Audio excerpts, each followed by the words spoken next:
Second exercice. Alors là, la correction, elle apparaît de suite. On va essayer d'abord de regarder le document avant de revenir à la correction. Nous sommes intéressés tout d'abord aux réfugiés climatiques. Entre 2011 et 2014, près de 80 millions de personnes ont quitté leur région ou leur pays d'origine à cause de la sécheresse, de la montée des eaux, des inondations, du séisme, en fait des catastrophes naturelles. Souvent ces populations, autrement dit tout le temps, sont des populations des pays pauvres. Regardons bien la carte, la première carte. Des pays d'Afrique de l'Ouest ou d'Afrique centrale, des pays d'Asie centrale, des pays d'Amérique latine. Et ces populations vont choisir de partir vers des pays proches, donc des pays du Sud, par exemple le Brésil, l'Argentine, par exemple l'Afrique du Sud, par exemple les pays du Moyen-Orient, ou alors vers les pays du Nord. Mais ça, l'Europe. Alors là, je vais employer deux expressions, pays du Sud, pays du Nord. En géographie, on découpe le monde en deux camps. Il y aurait les pays riches qui seraient situés au nord, et il y aurait les pays sud qui seraient situés au sud. On me dirait c'est logique, sauf que l'Australie est bien au sud, mais c'est considéré comme un pays du nord car riche. Deuxième exercice, la fuite des cerveaux. Ici c'est très simple. Les pays du sud, des pays pauvres, comme des pays africains par exemple, vont mettre beaucoup d'argent pour financer l'éducation de leurs jeunes. Ces pays-là ont besoin d'enseignants, ces pays-là ont besoin d'ingénieurs, ces pays-là ont besoin de cerveaux. Éduquer coûte très cher. Le problème, c'est que ces brillants étudiants, ces brillants docteurs, sont ensuite recrutés par les pays du Nord ou les pays du Sud riches. Donc ces étudiants partent vers les universités américaines, les universités européennes, australiennes ou japonaises. Et donc on assiste bel et bien à une fuite des cerveaux.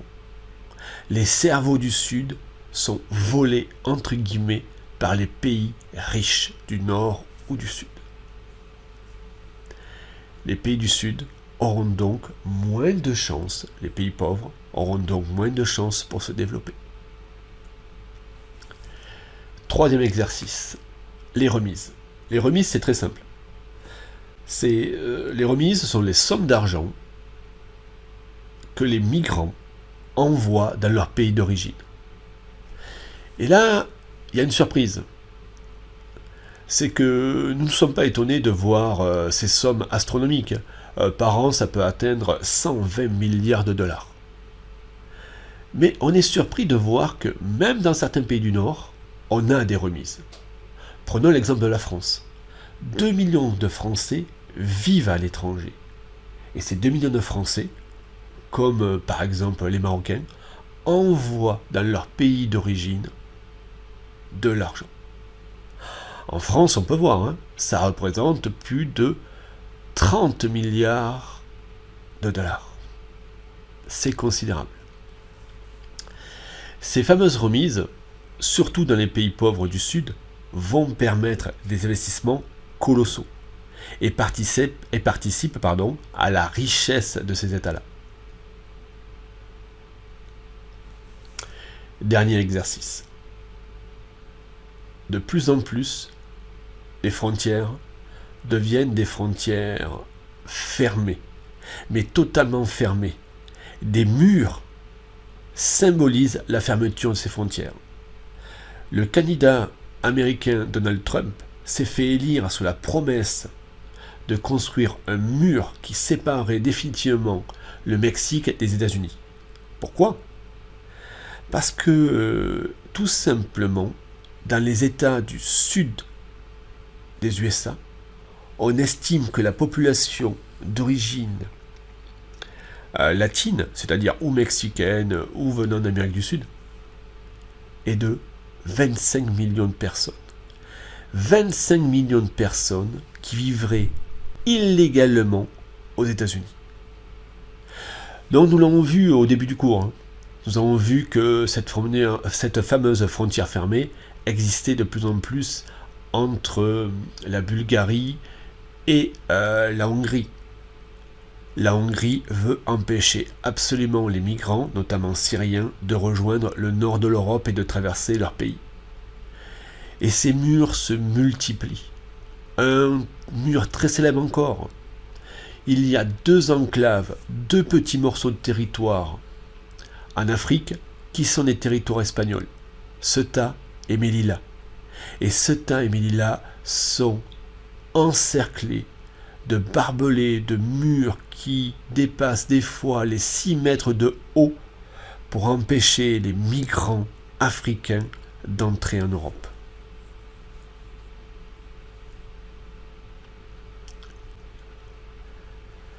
Voici la correction finale. Elle sera distribuée là aussi sur les feuilles polycopiées. Qu'est-ce qu'on apprend de plus? On apprend le sens des migrations. Très souvent, il y a des migrations qui vont du sud vers le nord, mais il peut y avoir des migrations nord-nord, il peut y avoir des migrations sud-sud, et les raisons de ces migrations sont très simples. Ils sont liés aux différences de richesse. Dernier point, la carte, et nous avons fini. Quand on regarde le sol migratoire, ça veut dire la différence entre les arrivées et les départs, 2 mots techniques. Lorsque j'arrive dans un pays, je suis un immigré. Je suis parti d'un pays. Dans ce pays-là, je suis un émigré. Si moi, Français, je pars vivre au Canada, je serai un immigré. Mais en France, je serai un émigré. Donc ici, voici la carte finale, la carte à apprendre pour l'évaluation. Elle va être très simple. Je vais tout simplement signifier en vert les régions de départ, en rouge les régions d'arrivée, avec des flèches, c'est-à-dire un tracé linéaire, les principaux flux, les déplacements de population. Et ensuite, avec un autre type de figuré linéaire, je vais bien montrer que, dans certains moments, on se déplace dans le continent. Donc c'est pour ça que ça a une forme arrondie. Nous sommes partis. Voici tous les flux régionaux. Ça veut dire que des Africains quittent certains pays africains pour d'autres pays africains. C'est la même chose en Europe, c'est la même chose en Asie, la même chose aux Amériques. Voici les flux de population dans le monde. Donc d'Amérique latine, j'ai des mouvements de population vers l'Amérique du Nord. De Chine, c'est pareil, j'ai des mouvements de population vers l'Amérique du Nord. D'Afrique ou d'Asie, j'ai des mouvements de population vers l'Europe.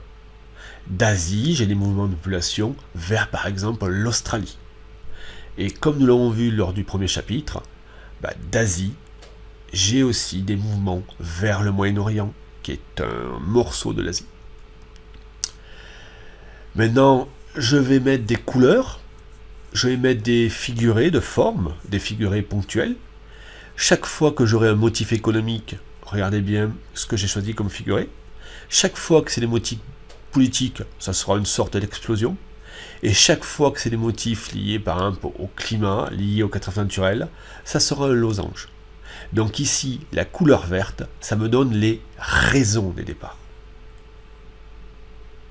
On est parti, on voit une surreprésentation des motifs économiques. Je pars des pays du Sud vers les pays du Nord pour la question de la richesse. Donc ici, par exemple, j'ai figuré dans les motifs politiques le conflit syrien.